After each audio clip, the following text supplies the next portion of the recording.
बिस्मिल्लाहिर्रहमानिर्रहीम। तो अगर आप भी सहरी में क्रिस्पी पराठे बनाना चाहते हैं तो आटे में सिर्फ 1 टेबलस्पून डालें और ऐसे गोल्डन क्रिस्पी लच्छेदार पराठे आपके भी बनकर तैयार होंगे। तो आटा गूंदने के लिए मैं 1 कप मैदा और 2 कप चक्की का आटा इस्तेमाल कर रही हूँ।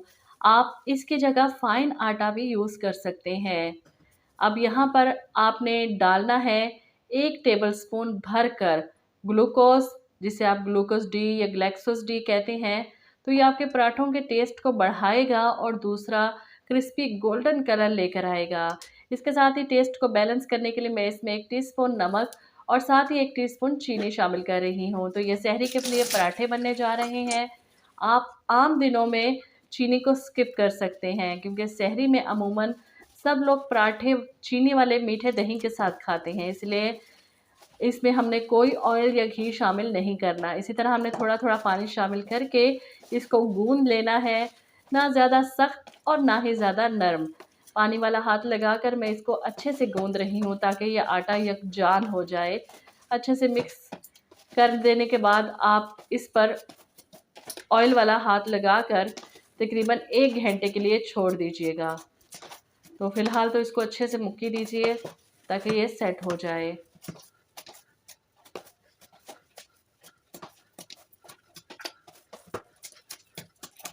जितना आटा आप अच्छे से गूंदेंगे उतना ही आपके पराठे नरम बनेंगे। तो ये हो चुका है सेट। इस पर मैं लगा रही हूँ ऑयल और थोड़ा सा ऑयल लगाकर ताकि इस पर कोई ऊपर से आए ना, परत ना आए। तो 1 घंटा तकरीबन गुजर चुका है और माशाल्लाह से सहरी का टाइम भी शुरू हो रहा है। मैं इसको एक दफ़ा दोबारा से मुक्की देकर सेट कर लेती हूँ। देखिए आटा हमारा ना ज़्यादा सख्त है और ना ही ज़्यादा नरम। तो इसको अच्छे से हम दोबारा से गूंद लेते हैं। तो इसके पेड़े बना लेते हैं। जितनी हमें ज़रूरत है, जितने हमने साइज़ के पराठे बनाने हैं उसी हिसाब से हम इसके पेड़े तैयार कर लेते हैं।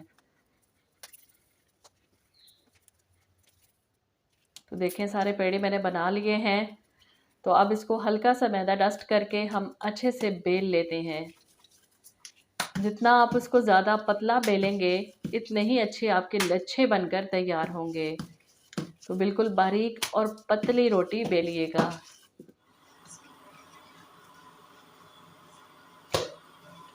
बहुत अच्छे से आपको हैंडल होगी, नहीं फटेगी क्योंकि जिस तरीके से हमने इसमें चीज़ें शामिल की हैं कभी भी नहीं फटेगी। तो इसके ऊपर से मैं डाल रही हूँ देसी घी, लगा रही हूँ अच्छी तरह से पूरे पराठे पर फैलाकर। अब पराठों को फ़ोल्ड करने के बहुत से तरीके हैं लेकिन ये सबसे आसान और रेस्टोरेंट स्टाइल है।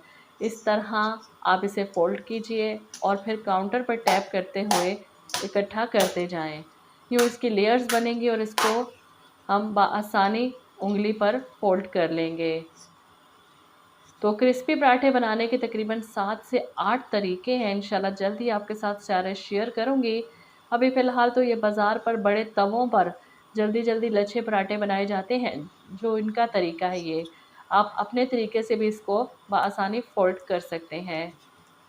तो इस तरह पेड़े को घुमाते हुए हथेली पर दबा लें और यूँ हमारा एक फिर से पेड़ा बन चुका है। तो इसको हम बेल लेते हैं थोड़ा सा मैदा डालकर।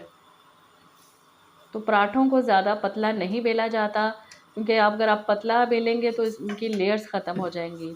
तो इसी तरह थोड़ा सा मोटा रख कर ही बेलें क्योंकि ये इतने क्रिस्पी बनेंगे तो इंशाल्लाह ताला सबको बहुत पसंद आएंगे। तो इसे हम डाल रहे हैं गरम तवे पर।